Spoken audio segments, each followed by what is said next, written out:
Welcome to another update on Archmage Rises, the greatest mage simulator ever made, because it's the only mage simulator ever made. That's right. You know, I'm using a little bit of Tim Cook there, where, have you noticed that in the Apple updates when they come out and he's got his black turtleneck on or whatever, and he's walking around on stage and they got these cool slides, and then he's like, this is the greatest iPhone ever made. It's like, because you're the only ones who make iPhones. Like, you know, they just have to add like 2K more RAM, and it's the greatest iPhone that they've ever made. You know, and get Johnny out there, Johnny Ives, and he starts talking about how this is burnished. And anyway, so yeah, we're the only mage simulator out there, so we by default win the prize for best mage simulator. That's what I think. All right, yeah, when's the win? Does Tim Cook wear the turtleneck? Pardon? Like Steve Jobs did? Tim Cook wears the turtleneck too? Yeah, he did, I think, the first time that he had to do it. I don't know. They all kind of blur together now. Steve Jobs, he is not. I'm just thinking that, you know, that's his style. Yeah. Turtleneck. Yeah.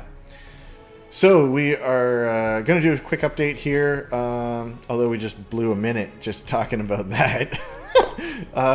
So yeah, this week we wanted to show you the new UI, but unfortunately it has been harder to implement than we thought. So we thought we'd be ready to show it. We can't show it this week, but I will give an update on some other things that are affecting the game that are not terribly happy. But you know, we said we'd do honest updates, so here's an honest update. I have a whiteboard. Look at that. We are in business. I also have a foosball table. I would say the foosball table helps more as far as business goes than the whiteboard. So for those who don't know, the way that I am financing Archmage Rises is through my software company. I own several companies. It's a pretty crazy story how I ended up with so many businesses. I like starting businesses. That's what I like to do. I think that there should be something, and I see that I can do it, and so then I go and I start it and I get it going, and then I get bored of it and I move on to something else.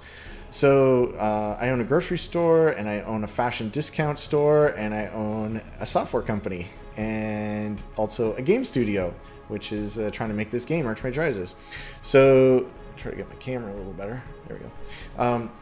So this week, I live now 8 hours away from Toronto, and I got a call last week from the guy who's running the software company and saying that we have some problems at the software company.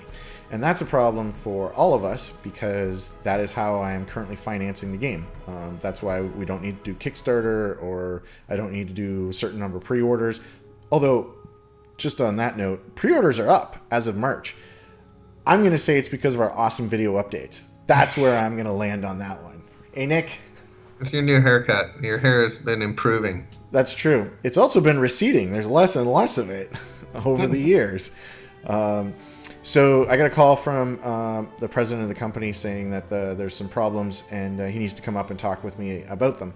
And that's clearly not a phone call that one would want to receive. So anyways, there's nothing I could do about it between last week and this week. I just had to wait for him to come and drive up on Monday. And so I just put it out of my mind and just kept working on the game. Except I didn't actually really work on the game that Monday because I was really kind of, worried about like, what if this, what if that, what am I going to do? All those kinds of things. So anyways, he came up on Monday. We talked a little bit Monday night. Then we met all day Tuesday and we used the whiteboard. I actually have had that whiteboard for like 15 years, and I left when I moved up here. I had left the stuff I had written on it, and so it like baked in the sun in my garage for like 4 years from the previous meeting, and then I had to like scrub it all down and then hang it up. And so anyways, it's been sitting on the ground for a couple months, and so since we have this meeting, I want to be real professional, right? Mm-hmm. You got to hang a whiteboard if you're going to be professional. I mean, absolutely. This is total professionalism, like right here. Right? So So anyways, I hung the whiteboard, and we talked about a bunch of things to do with the business. And so last year we had our best year ever, and we had a whole bunch of money in the bank account, and that was really great. And then we had a pretty major project go on hold, and we just haven't been able to find any business. So each month the money's just been going down, down, down in the bank account, and we have lost 80%. If my calculation is correct, about 80% of the money that was in the bank over the last 6 months we've lost just trying to keep the doors open, pay everybody, and find new business and stuff. And so that has been pretty sucky. So we looked at it and thought about what does this mean? Does this mean so I get a wage from the software company to not work there? I mean, you've made it when people pay you not to come in, right? Mm-hmm. That's how you know. The 1 minute manager. They say in management that your job is to make yourself obsolete, right? And your team can work without you. Well, I've done it. And so I take a wage, and from that wage I pay Nick, programmer, and Roger the artist, and now Chris the animator, and James the sound guy, and Andrew the writer, and all the other incidental costs that come along, like putting together a booth or whatever, paying for our GitHub, just all this stuff, right? So anyway, my wage does not cover all those expenses. So my wife and I don't have enough money to live on because I'm blowing it all on the game. That's the bottom line. So we would be better off if I wasn't making this game. But the whole world would not be better off because the world needs Archmage Rises. That's right.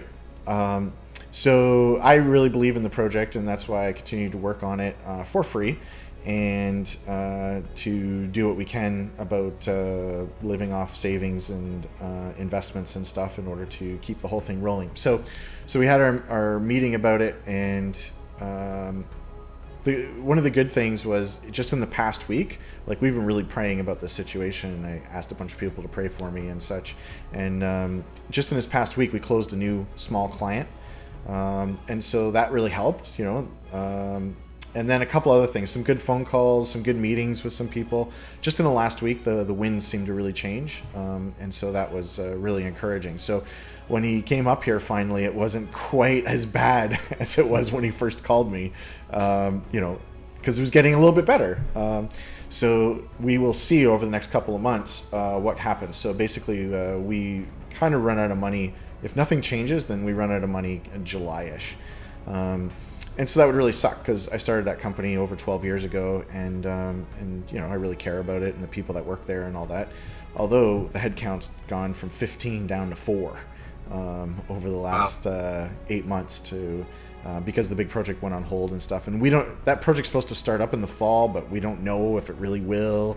There's a new president at that company, and the CFO has changed, and blah blah blah. There's like a whole bunch of stuff, right? So anyway, it's kind of weird, the whole web of stuff back here that is connected to Archmage Rises to kind of keep this thing going. But anyway, so we talked about whether I should stop taking a salary right now, right? Which means I don't have any money to pay for things. I mean, even though I'm losing each month, that would make it even worse. And basically the answer was, I should have stopped getting paid in October, and then maybe it would have made a difference. But at this point, with 3-4 months to go, what's it matter? We get to stay open 4 more days because we didn't pay Thomas. So that ship has kind of sailed. So I remain optimistic, not just because I'm crazy. I mean, that's a separate issue. But we have been in this position many times before. This is, they call it the indie life. I mean, this is just business ownership, like small business ownership. Like, you just have crap like this that happens. We act in the game world as if it's something special or unique to the indie life, but it's not. All small business owners face this stuff all the time and have to make these sort of life and death choices. And so in this case, we're going to continue on as is. We're not going to close the doors right now. We believe that some of these things that are in the fire will end up turning into something, and that things will continue on. And so when we gave a schedule update back in January or so, and we talked about the schedule, and I said, hey, this is the schedule, we're going to be done at the end end of January next year, as long as nothing changes, whatever. Well, obviously this is something that could change things significantly, yeah. So anyway, I don't really know what that looks like. Like if my salary goes away, I have spent some time thinking about it, and I'm gonna have to sell my cottage, which I have up for sale right now anyway. But if I sell it, that kind of gives me enough money for at least a year to continue things and stuff. So I don't want to freak people out that are following Archmage Rises, and they'll be like, "Oh no, he was so close to the end, and then it all fell apart. Oh, the indie life sucks so bad." It's not like that, but I mean, it's not really that I wanted to talk about these things. It would have been better to show you the new UI because it's way more exciting. But we did say we would keep people in the loop and be honest about things like our schedule and how things are going, and keep people updated. So, and it's probably going to come up. People are going to ask this. What happens if the project gets canceled for like whatever reason, like reasons that I don't know or whatever? The short answer is I will pay back everybody who's pre-ordered. Bottom line. So I just think that's only the right thing to do. So I don't want to scare anybody off who has pre-ordered, because honestly, those pre-orders really help. I just got an email from Humble 2 days ago saying like, "Hey, we're depositing some money in your bank account." Like that really helps and matters. I can pay Chris the animator and Roger the artist from one of those pre-order Humble deposits, and then I just have to worry each month about how exactly do I pay Nick. Yeah, I don't want people to feel like, "Oh man, I lost my money," like on a bad Kickstarter. Like we've all done that. I funded a D&D movie, documentary about D&D, and then the two guys that were working on it split up because they couldn't stand each other or something, and now that money is gone, and I don't even get the money back, right? That really sucks because they spent it. So anyways, in my case, we haven't sold enough pre-orders that it makes like this huge dramatic difference, and so I would just pay everybody back and say, "I'm really sorry that I suck and I couldn't finish the game." But that's anyway, quite nice. Yeah. Thanks. But I think there's 1% chance of that happening.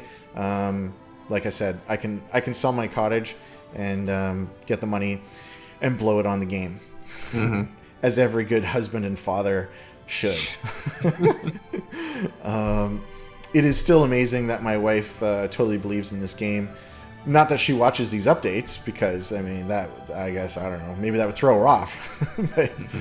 but she really believes in the game and what we're doing here, and really wants to help see this thing come to life. So yeah, so kind of a sucky week, and I have to say that it's hard to wake up and work on the game because of the suckiness that's going on behind the scenes. There's like more meetings that I've had to have, and emails and phone calls and various other things to deal with what's going on with the software company. But anyway, we will keep soldiering on, and Nick has been working all week and not distracted by these things. And hopefully we'll see the fruit of that next week. Indeed. I don't know. I said a lot there, Nick. Do you have anything else to say?